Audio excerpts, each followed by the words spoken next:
हरे भरे खेतों और ऊंचे पेड़ों से घिरा एक सुंदर गांव था, रामपुर। सुबह की पहली किरण जैसे ही गांव की मिट्टी पर पड़ती, चारों तरफ चिड़ियों की चहचहाहट सुनाई देने लगती। गांव के एक किनारे पर छोटी सी मिट्टी की झोपड़ी थी। झोपड़ी के बाहर टूटी हुई चारपाई और पास ही कुछ खेती के औजार पड़े थे। यही रहता था हरिया, एक गरीब लेकिन बेहद ईमानदार किसान। हरिया सुबह सूरज निकलने से पहले ही उठ जाता था। आज मौसम अच्छा लग रहा है। अगर भगवान ने साथ दिया तो इस बार फसल बहुत अच्छी होगी। वो अपना फावड़ा उठाता है और खेत की ओर चल पड़ता है। हरिया गरीब जरूर था, लेकिन मेहनत से कभी पीछे नहीं हटता था। उसके लिए उसकी छोटी सी जमीन ही उसकी सबसे बड़ी दौलत थी। हरिया खेत में काम कर रहा था। उसके माथे से पसीना बह रहा था।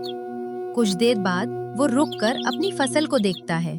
बस कुछ महीने और फसल अच्छी हो गई तो इस बार घर की छत भी ठीक करवा दूंगा। तभी पीछे से उसकी पत्नी सीता की आवाज आती है। सुनते हो जी? अरे सीता, तुम यहाँ क्यों आ गई? आप सुबह से बिना कुछ खाए खेत में लगे हुए हैं। ये खाना ले आई हूँ। तुम्हें मेरी इतनी चिंता करने की जरूरत नहीं है। गरीबी में अगर एक दूसरे की चिंता भी ना करें तो फिर अपना कौन है? तुम सही कहती हो। गरीबी ने उनके घर से सुख सुविधाएं जरूर छीन ली थीं, लेकिन एक दूसरे का साथ नहीं छीन पाई थी। उसी गांव में हरिया का छोटा भाई बलराम भी रहता था, लेकिन दोनों भाइयों की जिंदगी में जमीन आसमान का फर्क था।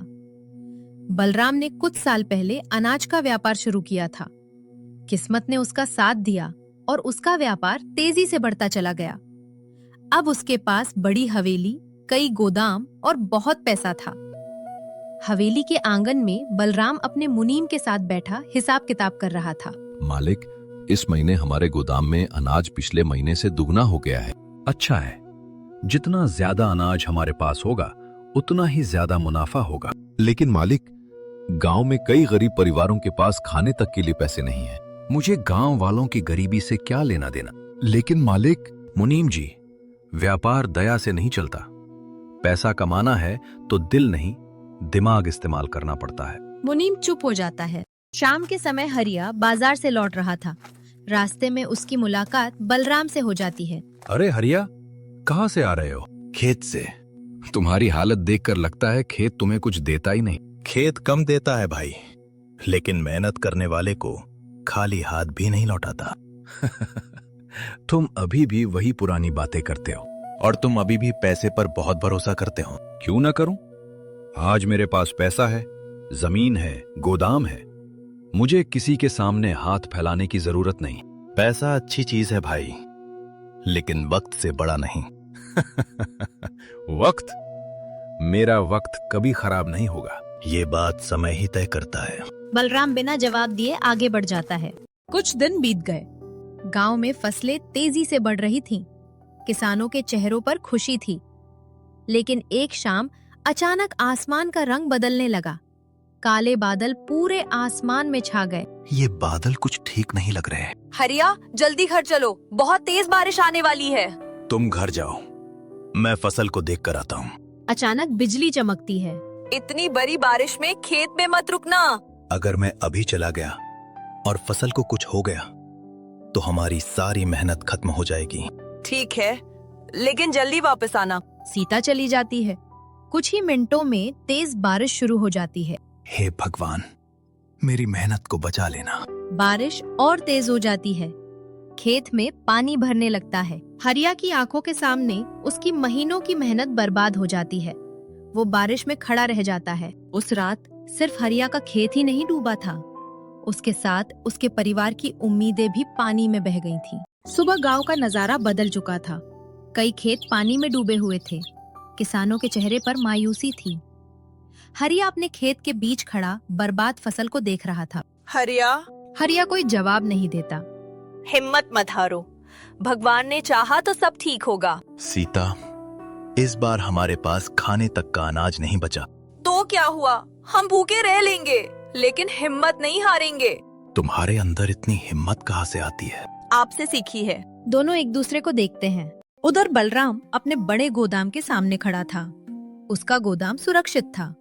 मुनीम उसके पास आता है। मालिक, गांव की ज्यादातर फसल खराब हो गई है। बलराम के चेहरे पर मुस्कान आ जाती है। इसका मतलब बाजार में अनाज की कमी हो जाएगी। और जब अनाज की कमी होगी तो दाम बढ़ेंगे। लेकिन मालिक, गरीब लोग क्या करेंगे? बलराम बिना किसी चिंता के बोलता है। जिसके पास पैसे होंगे वो अनाज खरीदेगा, जिसके पास पैसे नहीं होंगे वो भूखा रहेगा। मालिक, कभी कभी इंसान को पैसे से ऊपर भी कुछ देखना चाहिए। तुम मुझे व्यापार सिखाओगे? नहीं मालिक। तो फिर अपने काम से काम रखो। शाम हो चुकी थी। घर में खाने के लिए बहुत थोड़ा अनाज बचा था। सीता एक छोटी कटोरी में अनाज निकालती है। बस इतना ही बचा है। हरिया कुछ पल चुप रहता है, फिर कहता है, मुझे बलराम के पास जाना पड़ेगा। लेकिन वो मदद करेगा? वो मेरा भाई है, उम्मीद तो रखनी ही पड़ेगी। हरिया बलराम की हवेली पहुंचता है। दरवाजे पर खड़ा होकर आवाज लगाता है। बलराम! कुछ देर बाद बलराम बाहर आता है। अरे हरिया, इस समय यहाँ? भाई, इस बार मेरी सारी फसल बर्बाद हो गई है। घर में खाने के लिए भी अनाज नहीं बचा। बलराम चुपचाप उसकी तरफ देखता है। मुझे कुछ बोरे अनाज उधार दे दो। अगली फसल होते ही पूरा हिसाब चुका दूंगा। उधार? हाँ भाई। तुम जानते हो मेरे गोदाम का अनाज आज कितने महंगे दाम पर बिक रहा है? हरिया चुप रहता है। और तुम चाहते हो कि मैं तुम्हें मुफ्त में दे दूं? मुफ्त में नहीं मांग रहा, उधार मांग रहा हूँ। बलराम कुछ पल सोचने का नाटक करता है, फिर कहता है, ठीक है, अनाज मिल जाएगा। सच में भाई? हाँ, लेकिन एक शर्त है। क्या? बलराम ठंडी आवाज में बोलता है। अपनी आधी जमीन मेरे नाम कर दो। आधी जमीन? हाँ, बदले में मैं तुम्हें अनाज दे दूंगा। हरिया कुछ पल तक अपने भाई को देखता रहता है। भाई, वो जमीन मेरे पिता की आखिरी निशानी है। तो फिर अपने पिता की निशानी संभालो और अपने घर की भूख भी संभालो। हरिया की आंखें नम हो जाती हैं। वो बिना कुछ कहे वापस मुड़ जाता है। पीछे से बलराम आवाज लगाता है। सोच लेना हरिया, भूख ज्यादा बड़ी है या जमीन? हरिया रुकता है, बिना पीछे देखे बोलता है। आज भूख बड़ी लग रही है हमारी, लेकिन कल वक्त किसके साथ होगा ये मैं नहीं जानता। बलराम दरवाजे पर खड़ा मुस्कुराता रहा। उसे अपने धन पर इतना घमंड था कि वो भूल चुका था वक्त किसी का गुलाम नहीं होता। और अगले ही दिन बलराम की जिंदगी में ऐसा तूफान आने वाला था जिसकी उसने कल्पना तक नहीं की थी। अगली सुबह रामपुर गांव में अजीब सा सन्नाटा था। पिछली रात की बारिश के बाद आसमान साफ हो चुका था, लेकिन गांव के लोगों के चेहरों पर चिंता साफ दिखाई दे रही थी। इतने आटे से तो आज की रोटी ही बन पाएगी। हरिया कुछ नहीं बोलता। आप परेशान मत होइए, कोई ना कोई रास्ता जरूर निकलेगा। रास्ता तो निकलेगा सीता, लेकिन समझ नहीं आ रहा कि कहां से। तभी बाहर से किसी के चिल्लाने की आवाज आती है। हरिया! हरिया! हरिया तुरंत उठकर बाहर आता है। बाहर गांव के कई लोग इकट्ठा थे। उनके बीच रामदीन, गांव का बूढ़ा किसान, घबराया हुआ खड़ा था। क्या हुआ काका? नदी का पानी बढ़ रहा है, लेकिन बारिश तो रुक गई है। ऊपर पहाड़ों में बहुत बारिश हुई है। नदी का पानी अब हमारी तरफ आ रहा है। अगर पानी गांव में आ गया तो? हमारे घर तो नदी के पास ही हैं।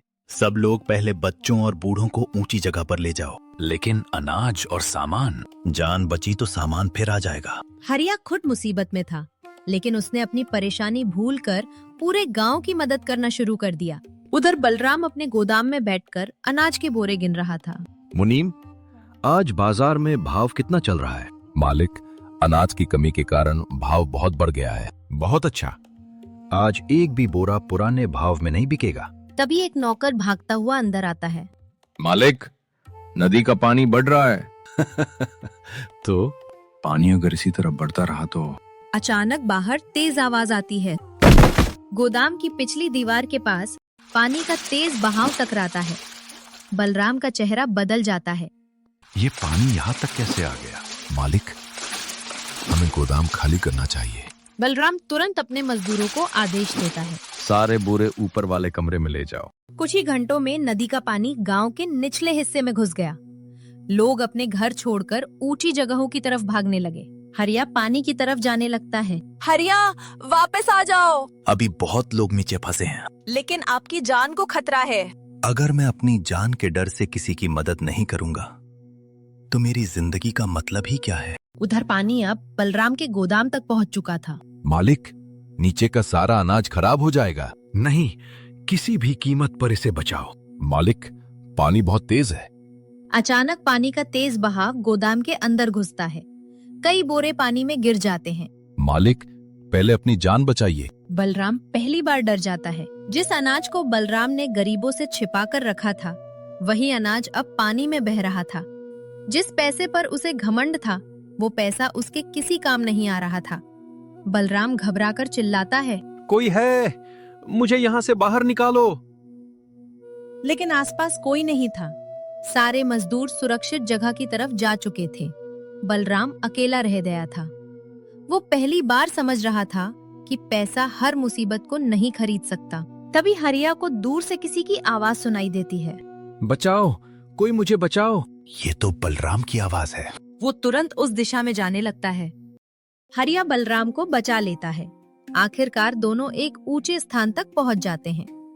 बलराम जमीन पर बैठकर जोर जोर से सांस लेने लगता है। कुछ पल तक दोनों भाइयों के बीच कोई बात नहीं होती। फिर बलराम धीमी आवाज में बोलता है, तुम मुझे बचाने क्यों आए? क्योंकि तुम मेरे भाई हो। बलराम की आंखें झुक जाती हैं।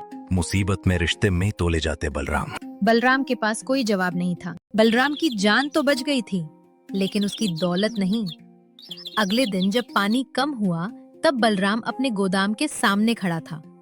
हजारों बोरे अनाज पानी में खराब हो चुके थे। गोदाम की दीवारें टूट चुकी थीं।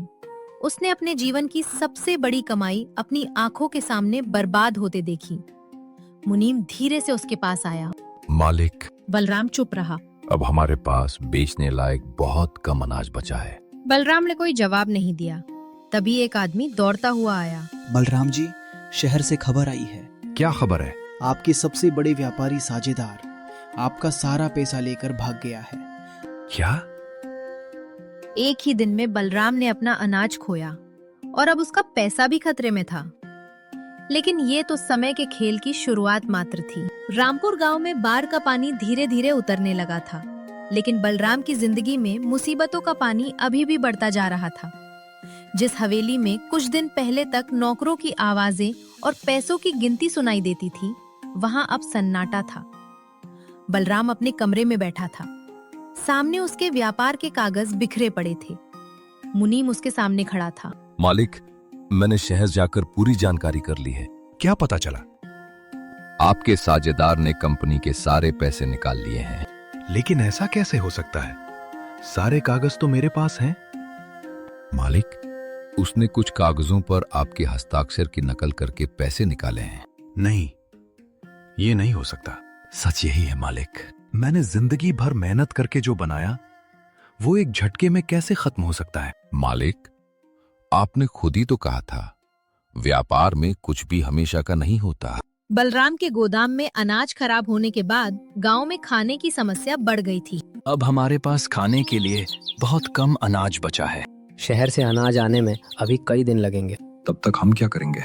हरिया कुछ देर सोचता है और कहता है, जिसके घर में जितना अनाज बचा है, वो थोड़ा थोड़ा सबके साथ बांट दे। लेकिन हरिया, तुम्हारे घर में तो खुद अनाज नहीं है। मेरे घर में कम है, लेकिन अगर हम सब साथ रहेंगे तो कोई भूखा नहीं सोएगा। गांव वाले एक दूसरे की तरफ देखने लगे। रामदीन की आंखों में सम्मान आ गए। हरिया गरीब जरूर है, लेकिन दिल से सबसे अमीर यही है। रात में हरिया घर के बाहर बैठे थे। तभी सीता आती है। ये लो। हरिया पोटली खोलता है। उसमें थोड़ा सा अनाज था। ये कहाँ से आया? मैंने घर के कोने में बचा कर रखा था। ये तो हमारे लिए था। हाँ, लेकिन गांव में कई बच्चे भूखे हैं। हरिया कुछ पल उसे देखता है, फिर मुस्कुराकर कहता है, तुम्हारा दिल सच में बहुत बड़ा है। गरीबी ने हमें कम चीजें दी हैं, लेकिन बांटना जरूर सिखाया है। दोनों वो अनाज गांव वालों के लिए दे देते हैं। दूसरी तरफ बलराम के घर में चूल्हा तो जल रहा था, लेकिन उसके मन में बेचैनी थी। उसने अपने जीवन में पहली बार महसूस किया था कि पैसा हाथ से निकल जाए तो इंसान कितना अकेला हो जाता है। एक नौकर उसके पास आता है। मालिक, कुछ लोग आपसे मिलने आए हैं। कौन? जिन किसानों से आपने पैसे उधार लिए थे। बलराम परेशान हो जाता है। बलराम जी, हमें अपना पैसा वापस चाहिए। थोड़ा समय दो। आपने भी तो हमें कभी समय नहीं दिया था। बलराम चुप हो जाता है। एक किसान आगे आता है। हमने आपसे अनाज उधार लिया था। आपने हमारी जमीन गिरवी रख ली थी। अब हमारी जमीन वापस करो। किसानों की बातें सुनकर बलराम को हरिया की कही बात याद आई। पैसा अच्छी चीज है भाई, लेकिन वक्त से बड़ा नहीं। बलराम अकेला कमरे में बैठ जाता है। उसकी आंखों के सामने अपनी पुरानी बातें घूमने लगती हैं। मैंने सबके साथ इतना बुरा व्यवहार क्यों किया? जिस पैसे पर मुझे घमंड था, आज वही पैसा मेरे पास नहीं है। वो कुछ देर चुप रहता है, फिर उसकी आंखों से आंसू निकल आते हैं। और जिस भाई को मैंने खाली हाथ लौटा दिया था, उसी ने मेरी जान बचाई। अगली सुबह बलराम पहली बार हरिया की झोपड़ी के सामने पहुंचा। बलराम, तुम यहाँ? भाई, मुझे माफ कर दो। हरिया हैरान हो जाता है। किस बात के लिए? बलराम की आंखों में आंसू आ जाते हैं। जब तुम्हें मेरी मदद की सबसे ज्यादा जरूरत थी, तब मैंने तुम्हारे सामने तुम्हारी जमीन की कीमत लगा दी। हरिया कुछ नहीं कहता। और जब मेरी जिंदगी खत्म होने वाली थी, तब तुमने अपनी जान की परवाह किए बिना मुझे बचाया। कुछ पल दोनों भाई चुप रहते हैं। फिर हरिया कहता है, भाई, गलती हर इंसान से होती है, लेकिन मेरी गलती बहुत बड़ी थी। तो फिर उसे सुधारने की कोशिश करो। मैं अपनी सारी बची हुई जमीन बेचकर किसानों का कर्ज चुकाऊंगा। लेकिन फिर तुम्हारे पास क्या बचेगा? शायद पहली बार मेरे पास इंसानियत बचेगी। बलराम ने पहली बार महसूस किया कि इंसान की असली दौलत उसकी तिजोरी में नहीं, उसके व्यवहार में होती है। बलराम के मन में अब पछतावा था। वो अपने पुराने सामान को देखने लगा। उसे लगा कि अगर वो अपनी गलतियां सुधारना चाहता है, तो उसे अपने अतीत का सामना भी करना होगा। हवेली के पुराने कमरे में धूल से ढका एक लकड़ी का संदूक पड़ा था। बलराम ने संदूक खोला। अंदर पुराने कागज, कुछ तस्वीरें और जमीन से जुड़े दस्तावेज थे। अचानक उसकी नजर एक पुराने कागज पर पड़ी। वो कागज देखते ही बलराम के चेहरे का रंग बदल गया। ये यहाँ कैसे? बलराम ने कागज को ध्यान से पढ़ना शुरू किया। वो उसके पिता की पुरानी वसीयत थी। उसमें लिखा था कि दोनों भाइयों की पुश्तैनी जमीन बराबर हिस्से में थी और किसी एक भाई को दूसरे का हिस्सा हड़पने का अधिकार नहीं था। बलराम की आंखें झुक गईं। तो इसका मतलब हरिया की जमीन पर मेरा कोई अधिकार था ही नहीं। मैंने अपने ही भाई के साथ कितना बड़ा अन्याय किया। तभी पीछे से मुनीम की आवाज आती है। मालिक। बलराम तुरंत कागज छिपा देता है। आपने मुझे बुलाया था? हाँ, मुझे हरिया से जुड़ी एक बात पता चली है। क्या बात? बलराम कागज उसकी तरफ बढ़ाता है। मुनीम पढ़कर हैरान हो जाता है। मालिक, ये तो आपके पिता की वसीयत है। हाँ, और मैंने इसे सालों तक नजरअंदाज किया। बलराम पूरी रात सो नहीं पाया। उसे अपने पिता की बातें याद आने लगी। बेटा, पैसा कमाना बुरी बात नहीं है, लेकिन पैसे के लिए रिश्ते मत खो देना। बाबा, मैंने आपकी बात कभी नहीं समझी। अब बहुत देर हो चुकी है, लेकिन शायद सब कुछ अभी खत्म नहीं हुआ। अगली सुबह बलराम गांव की चौपाल पर पहुंचता है। सारे किसान उसे देखकर चुप हो जाते हैं। बलराम सबके सामने खड़ा होता है। आज मैं आप सबसे कुछ कहना चाहता हूं। गांव में सन्नाटा छा जाता है। मैंने पैसे के घमंड में बहुत गलतियां की हैं। मैंने जरूरतमंदों से ज्यादा ब्याज लिया, किसानों की जमीन गिरवी रखी और अपने ही भाई को भी नहीं छोड़ा। रामदीन आगे आता है और कहता है, अब क्या चाहते हो बलराम? बलराम अपनी मुट्ठी में पकड़े कागज आगे करता है। जिसकी जितनी जमीन मैंने गलत तरीके से अपने नाम की है, मैं सब वापस करूंगा।